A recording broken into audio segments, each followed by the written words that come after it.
refuge. Jésus mon refuge. Jésus mon refuge. Jésus mon refuge.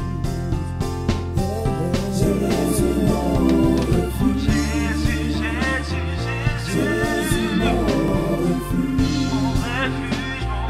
Jésus mon refuge. Jésus mon refuge. Jésus mon refuge. Le Seigneur, dernièrement, il m'a dit de parler à son peuple beaucoup sur la sanctification, de cette recherche de l'intimité, de parler de la personne du Saint-Esprit. Il veut que cette église soit une véritable église dans l'adoration, dans la véritable adoration, qu'il soit une église guidée par l'Esprit de Dieu. Cet esprit qui nous donne cette assurance, cet esprit qui nous amène cette révélation.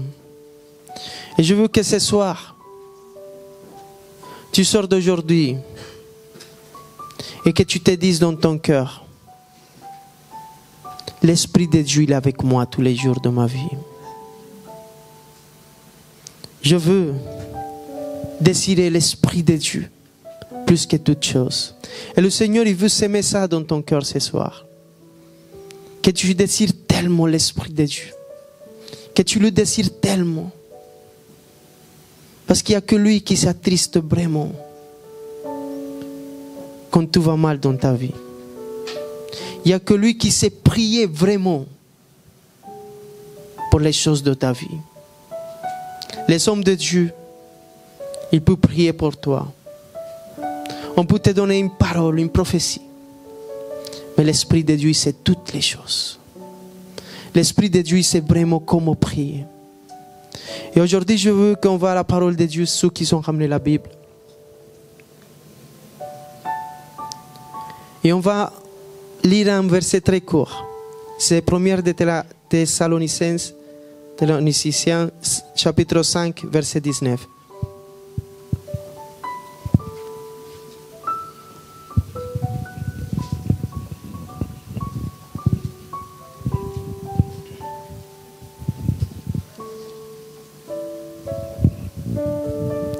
Quand vous l'avez, vous me dites Amen. Amen. N'éteignez pas l'esprit. Vous l'avez lu?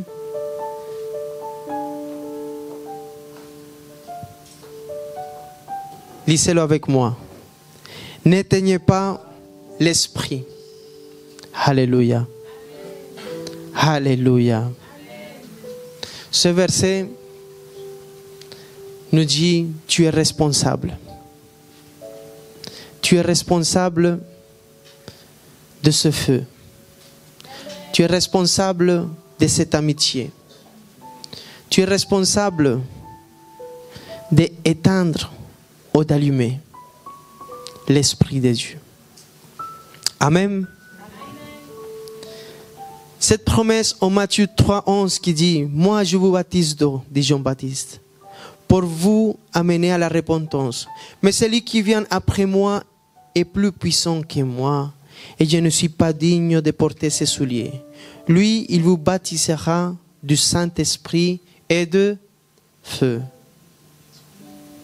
Ce verset nous fait responsables d'allumer chaque jour ce feu. Quand vous allumez un feu, vous êtes responsable de lui. Vous êtes responsable de prendre soin de ce feu, de mettre du vent, de mettre du bois, tous les jours de votre vie, de construire cette relation, cette intimité, cette communion avec l'Esprit de Dieu. C'est lui qui est avec nous ici. C'est lui qui peut te révéler les choses de Dieu. Tu ne peux pas me dire qu'aujourd'hui tu parles langue et tout ce que tu veux, mais que tu n'as pas une relation avec l'Esprit de Dieu. Tu n'as pas une vie de prière, de lecture de la parole. Que tu viens à l'église de temps en temps, Et tu veux me dire que ton feu, il est allumé. Ton feu, tu le construis jour à jour de cette façon. Avec une vie de prière, avant tout. Parce que c'est dans le lieu intime que tu mets ce feu, que tu l'allumes jour à jour, et que tu parles à l'Esprit de Dieu, et que lui, il te révèle des choses nouvelles. Mais tu ne peux pas me dire que l'Esprit de Dieu te révèle des choses si tu n'as pas une lecture de la parole. Comment il peut te révéler des choses là où ton intelligence, selon l'intelligence et la sagesse de Dieu, elle est vide?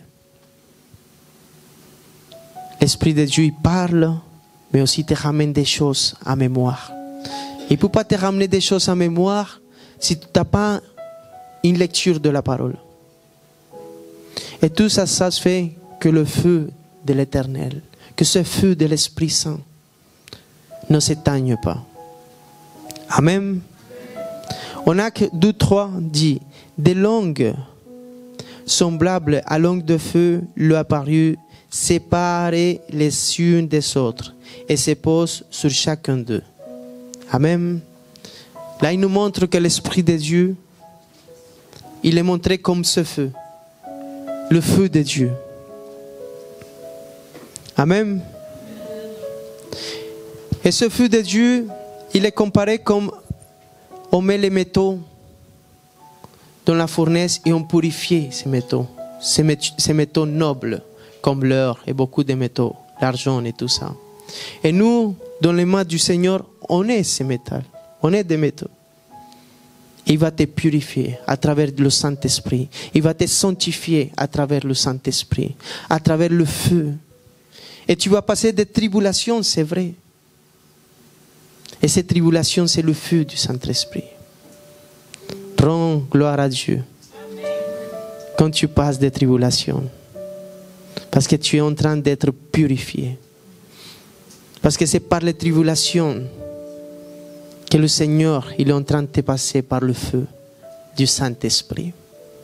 Moi, quand j'ai commencé à comprendre la parole de Dieu, je me suis rendu compte qu'à chaque parabole ou chaque chose que Jésus disait, il y avait le Saint-Esprit. Le Saint-Esprit qui agit. C'est lui qui te garde. C'est lui qui te console. Mais c'est aussi celui qui t'apprend, qui t'enseigne. Et de quelle façon il peut t'enseigner?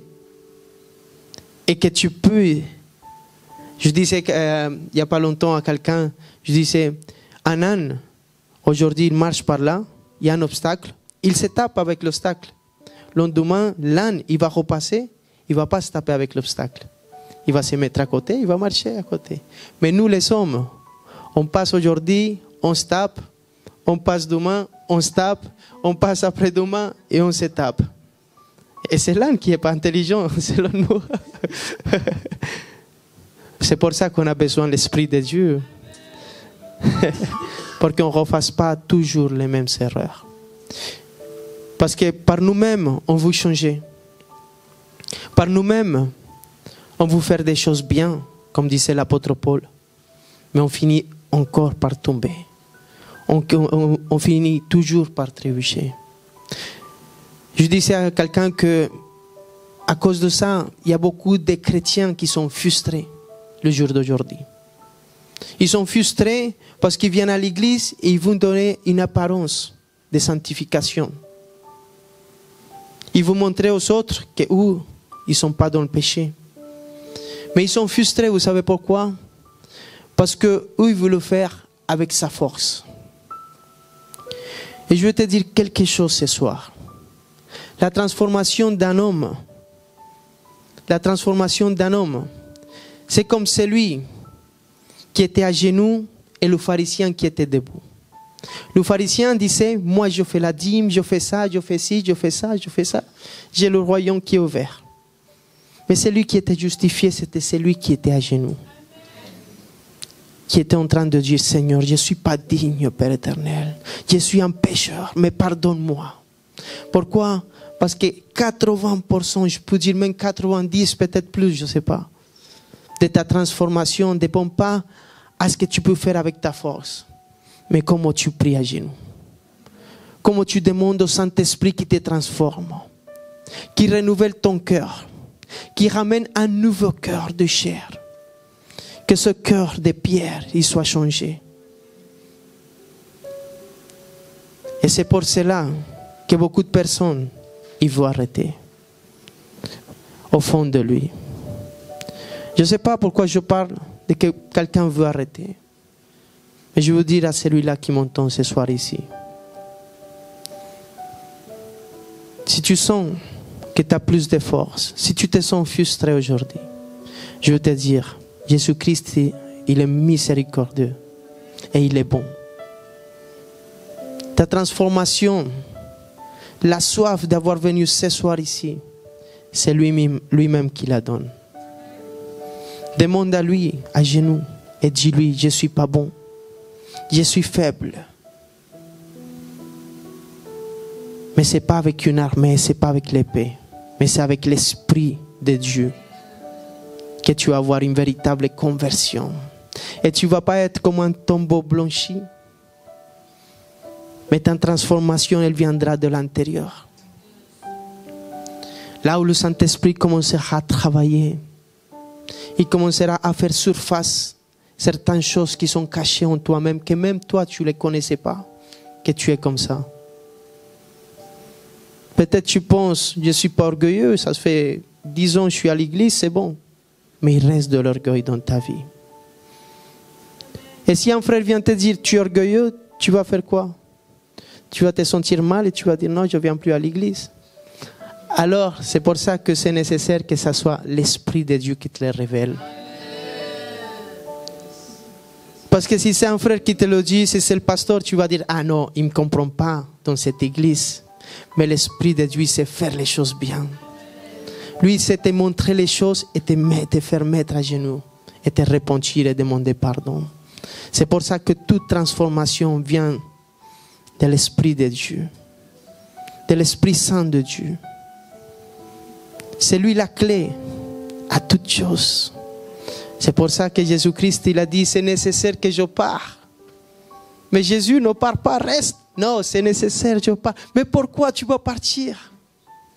On a passé tout ce temps avec toi. On a vu comment tu as multiplié les pains. On a besoin de toi. Il a dit non, c'est nécessaire que je m'en aille. C'est nécessaire que je m'en aille.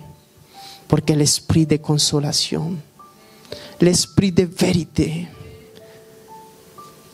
l'esprit d'adoption vienne en toi. Moi, j'aime beaucoup, et peut-être je l'ai répété beaucoup, de savoir que c'est l'esprit d'adoption et que nous, on était adoptés. Tu sais pourquoi? Parce qu'un fils, tu le choisis. Tu le choisis pas, il arrive. Mais nous, on a été choisis. Quand quelqu'un va adopter un enfant, il vient et il le regarde. Et l'Esprit de Dieu t'a regardé. L'Esprit d'adoption, il t'a vu. L'Esprit de Dieu t'a choisi. L'Esprit de Dieu t'a embrassé. L'Esprit de Dieu t'a enveloppé et il t'a séduit. Et aujourd'hui, tu es là. Si c'est lui qui t'a adopté, c'est lui qui t'a séduit, c'est lui la clé de ta transformation aussi.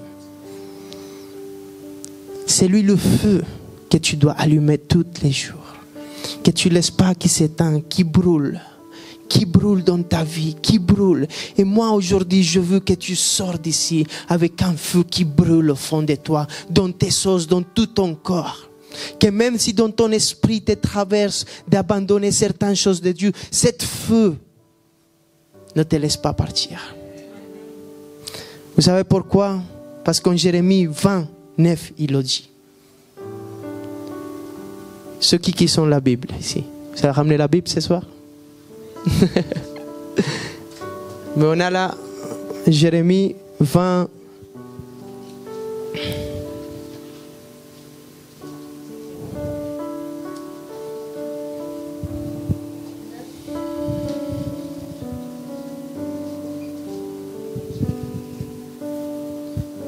Amen. Si je dis, je ne ferai plus mention de lui, je ne parlerai plus en son nom, il y a dans mon cœur comme un feu dévorant, qui est renfermé dans mes os. Je m'efforce de le contenir et je ne le peux. Alléluia. Qui veut avoir ce feu ce soir ici? Qui veut que ce feu qui brûle dans ses os, dans son cœur, et que tu ne peux même pas le contenir, mais qui va t'obliger à parler de son nom. Tu sais, quand les longs de feu sont arrivés dans la chambre haute, quand les longs de feu se sont posés sur chacun séparément, ils ont commencé à parler des langues distinctes. Mais ils ont ramené en lui une assurance de que même si c'était persécuté, même si ça allait les tuer, il ne pouvait pas contenir ce feu. Pierre s'est levé, il parlait à la foule. Au Sanhédrin même, quand il le dit, on va te faire ça, il a dit, écoutez, le Seigneur que vous avez crucifié, waouh. Le Seigneur que vous avez crucifié, le Saint-Esprit, l'assurance dans ta vie, la théologie, il ne va rien changer de ta vie. C'est bien la théologie. C'est bien de lire la parole de Dieu. Mais le Saint-Esprit, c'est le meilleur. Tu peux lire la parole de Dieu, mais si le Saint-Esprit est là, il n'est pas là, ça ne sert à rien. Mais si lui, il est là, c'est comme si tu lis un livre que le même auteur, il est en train de te l'expliquer sur le moment même. C'est l'unique livre que tu peux lire avec l'auteur à côté de toi. Et qui te l'explique au moment même. Tu lis, tu dis, Saint-Esprit, c'est quoi? Il te l'explique. Il te ramène en révélation. Ah, c'est un livre qui vient avec l'auteur même. Ah, c'est jamais vu. Où il y a un livre comme ça? Ça n'existait pas. Il n'y a que la Bible. Il n'y a que la parole de Dieu. C'est une parole vie. Lui-même était la parole. Et la parole était avec Dieu. Amen. Alléluia. Ephésiens 4, 30, verset 32.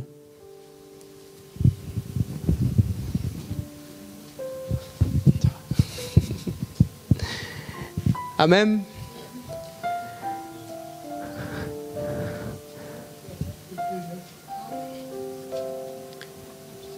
Ephésiens chapitre 4, verset 30 jusqu'à le 32.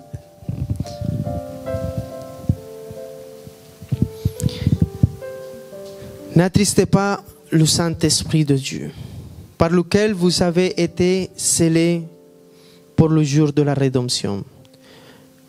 Que toute amertume, toute animosité, toute colère, toute clameur, toute calomnie et toute espèce de méchanceté disparaissent du milieu de vous. Soyez bons les uns envers les autres, compatissant, vous pardonnant réciproquement comme Dieu vous a pardonné en Christ. Amen.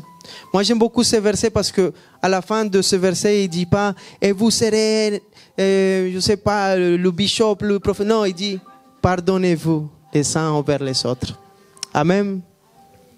Vous savez, le feu de Dieu. Mais aussi, il y a un feu, il y a une lumière de Dieu, que c'est cette feu, cette lumière que c'est le Saint-Esprit, c'est le feu aussi. Mais il y a une lumière que de l'homme. Et pourquoi je vous dis ça? Vous me dites, ah, qu'est-ce qu'il parle? Mais en fait, le feu de Dieu, c'est le feu qu'on fait avec du bois. Et le feu de l'homme, c'est la lumière que l'homme a inventée. Et vous savez, il y a deux choses différentes. Quand vous mettez une ampoule ou une lumière, une torche, je ne sais pas, où il y a beaucoup de bêtes, il y a beaucoup d'insectes. Vous voyez, cette lumière, elle attire les insectes. Vous avez vu ça ou pas? Moi, en Colombie, je voyais beaucoup de ça, parce que là-bas, il y a beaucoup d'insectes. Alors, les mouches, les moustiques, ils volent autour de cette lumière. Amen. Mais le feu de Dieu, c'est autre chose. Le feu de Dieu, il chasse les bêtes. Il y a la lumière. Il y a le feu de Dieu. C'est celui qu'on doit désirer. Mais il y en a beaucoup de chrétiens qui marchent avec une lumière d'homme. Une lumière comme celle qui a inventé l'homme. La lumière, le feu de Dieu. C'est lui qui l'a créé. C'est lui qui a vu Moïse dans le désert. C'est ce feu, le feu de Dieu. C'est le feu qu'on doit désirer. C'est ce feu que même les bêtes, les serpents, ils vont être chassés. Mais il y en a qui sont des petites entorches. Et cette entorche, elle attire les moustiques. Cette entorche attire les bêtes. Moi, je veux te dire ce soir, Dieu veut vraiment changer ta vie. Ce n'est pas nécessaire que tu fasses une lumière propre. Parce que nous, on a tous besoin, c'est la lumière de Jésus-Christ. Quand nous, on a une lumière propre, et on a un style de sanctification qui n'est pas vrai, et qu'on n'a pas une véritable communion avec Dieu, on n'a pas une vie de prière, on ne jeûne pas parce qu'on est limité. Enlève cette mot de ta bouche. Tu es plus limité. Tu es un Dieu de l'impossible. Pourquoi tu me dis que tu es limité? J'arrive pas à jeûner. Tu vas y arriver à jeûner. Tu vas arriver à prier. Tu vas t'élever. Parce que tu as un Dieu qui est grand. Enlève toutes ces limitations de ta vie. Et commence à chercher le feu de Dieu. Parce que si aujourd'hui tu arrives ici, dans cette église, et tu me dis je suis un chrétien, mais tu n'as pas une vie de lecture, tu n'as pas une vie de prière, tu n'as pas de compassion pour les autres, tu n'aimes pas les âmes que tu vois qui vont à l'enfer. Tous les jours, il y a des gens qui meurent. Tous les jours, des femmes qui se font violer. Tous les jours, des maris qui frappent leurs femmes. À cause de que la parole de Dieu n'a pas été établie là. Si tu n'as pas tout cela, si tu n'as pas cette compassion, si tu n'as pas cette vie de prière, tu n'as pas une vie de lecture de l'Éternel, tu marches avec ta propre lumière. Cette lumière, elle attire des mouches dans ta vie. Cette lumière attire des insectes dans ta vie. Et là, dans ton intimité, dans ton secret, tu te dis que c'est dur. Tu te dis, je n'arrive pas. Tu te dis, je suis faible. C'est parce que cette lumière que tu as, elle fait qu'attirer des bêtes. Et des pensées, peut-être plus terribles qu'avant, ils vont arriver dans ta tête. Parce que tu marches avec une lumière à toi-même. Tu veux t'efforcer à la sanctification. Tu veux t'efforcer à cela, mais tu n'y arrives pas. Mais le Saint-Esprit veut que ce soir, le Saint-Esprit veut que ce soir ta vie elle change. Et que le feu du Saint-Esprit, c'est lui qui chasse toutes les insectes, où les serpents ne viendront plus. C'est celui qui veut que tu cherches, que tu allumes, que tu ne laisses pas éteigner. Amen. C'est le feu du Saint-Esprit. Cherche le feu du Saint-Esprit. Amen. Au 12e de Timothée, chapitre 1, verset 6.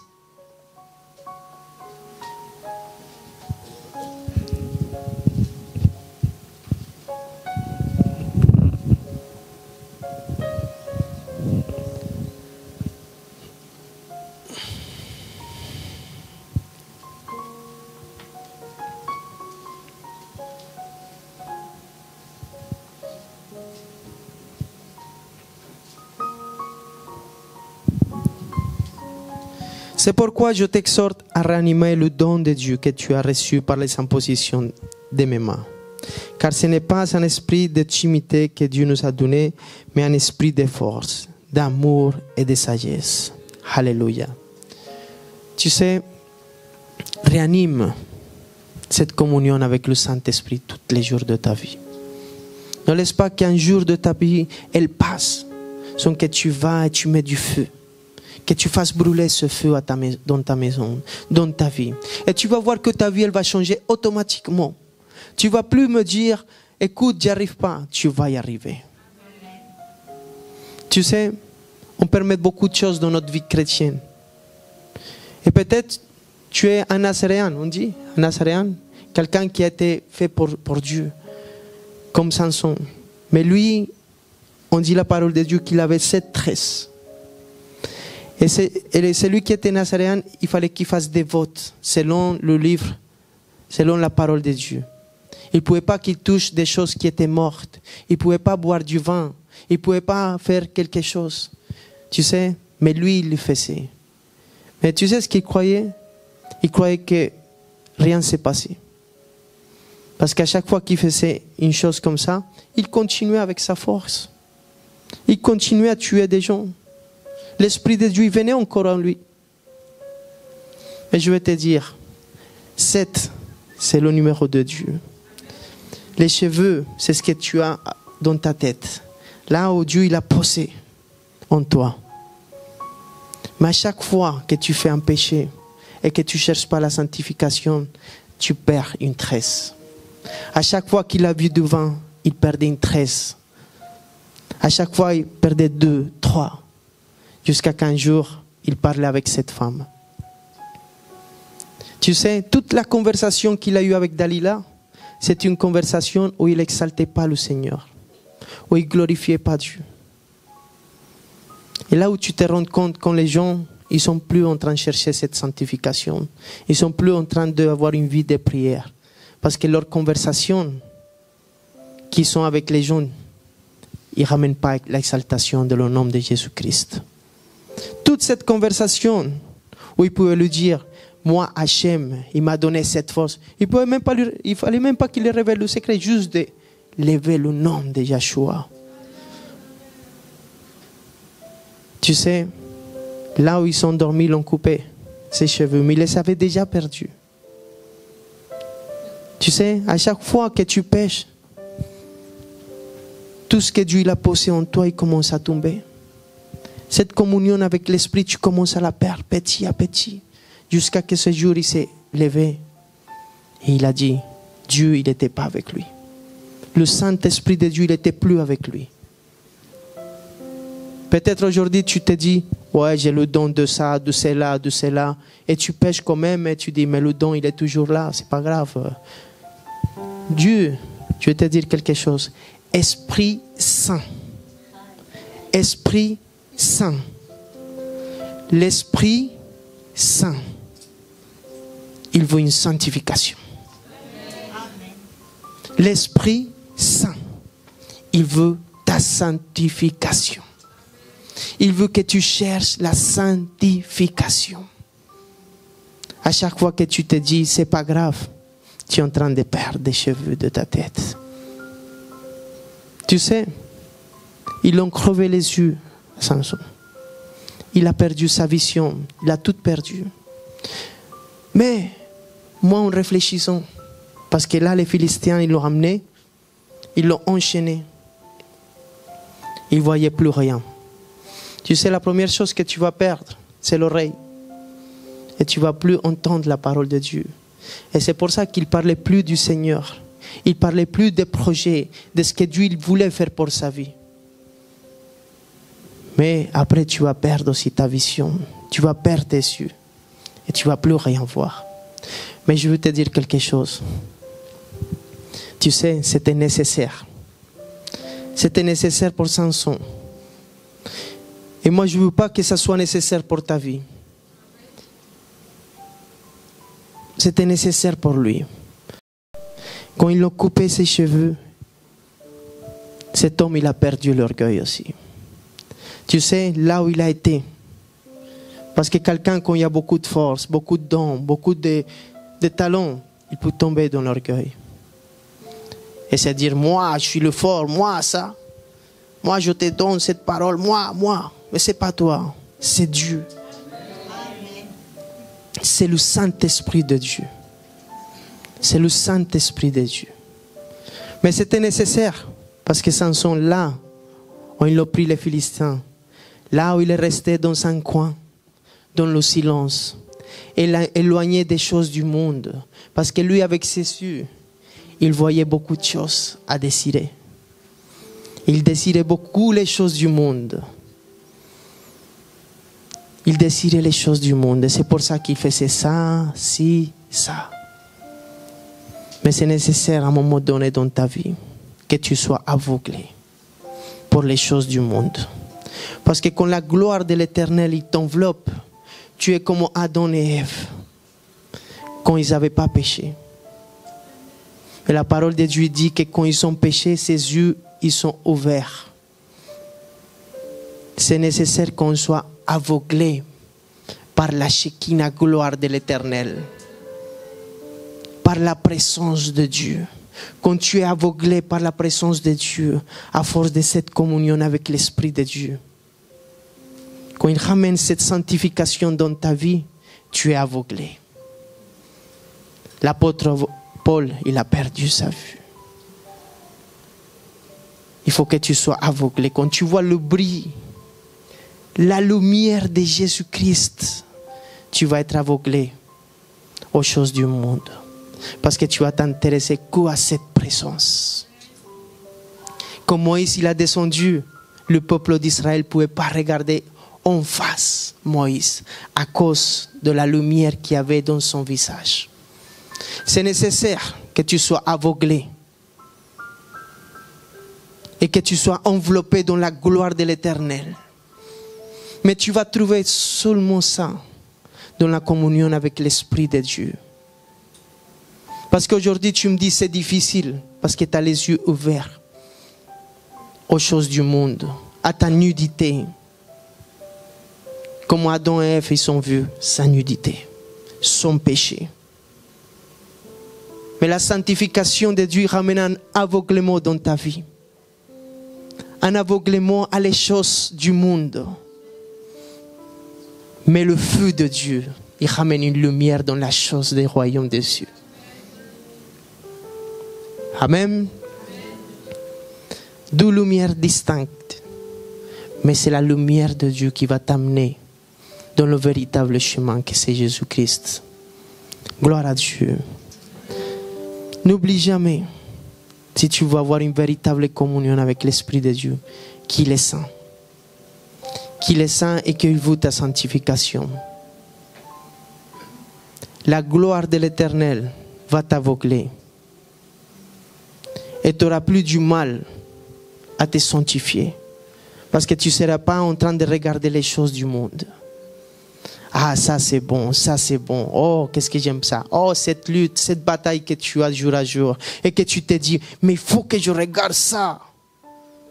Ah, et tu as du mal. Mais quand la gloire de l'Éternel, à travers la communion du Saint-Esprit, vient dans ta vie, il t'aveugle. Il t'aveugle dans les choses du monde. Mais ce feu qui s'allume à travers le Saint-Esprit, il te fait voir les choses du royaume. Si tu es là aujourd'hui et que ta prière c'est encore pour les choses de ce monde, tu n'as pas été encore aveuglé par la Shekinah gloire, par la gloire de l'Éternel.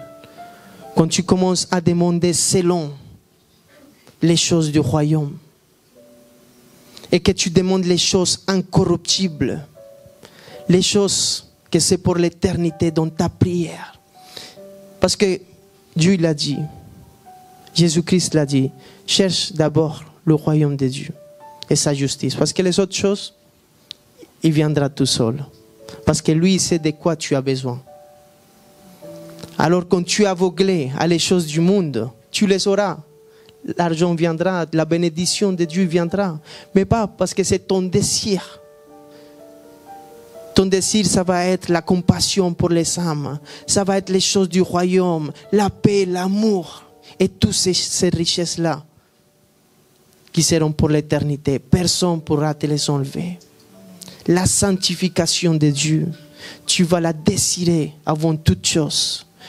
Chaque matin, tu vas aller dans la présence, tu vas désirer cette sanctification. Et c'est à partir de là que tu vas dire un jour ici, tu vas dire, maintenant, j'ai plus du mal à ça. Parce que la gloire de l'Éternel t'enveloppe et il t'aveugle à tout désir extérieur du monde. Amen. J'espère que cette prédication t'a édifié. La Bible dit dans la lettre aux Romains, au chapitre 10, verset 9, que si tu reconnais publiquement que Jésus est le Seigneur et que Dieu l'a ressuscité d'entre les morts, alors tu seras sauvé. Je t'invite à faire cette prière avec moi afin de recevoir la vie éternelle. Là où tu es, tu peux fermer tes yeux et dire « Seigneur Jésus-Christ, je t'ouvre mon cœur. Je reconnais mon péché devant toi. Je te remercie d'avoir porté, Seigneur, toutes mes fautes à la croix et de m'avoir offert la vie éternelle. Je crois que tu es le Fils de Dieu, que tu es mon Seigneur et mon Sauveur. Je reçois ton Saint-Esprit aujourd'hui. Je pardonne toutes les personnes qui m'ont fait du mal dans ma vie, Seigneur. Et j'accepte ton amour au nom de Jésus. Amen.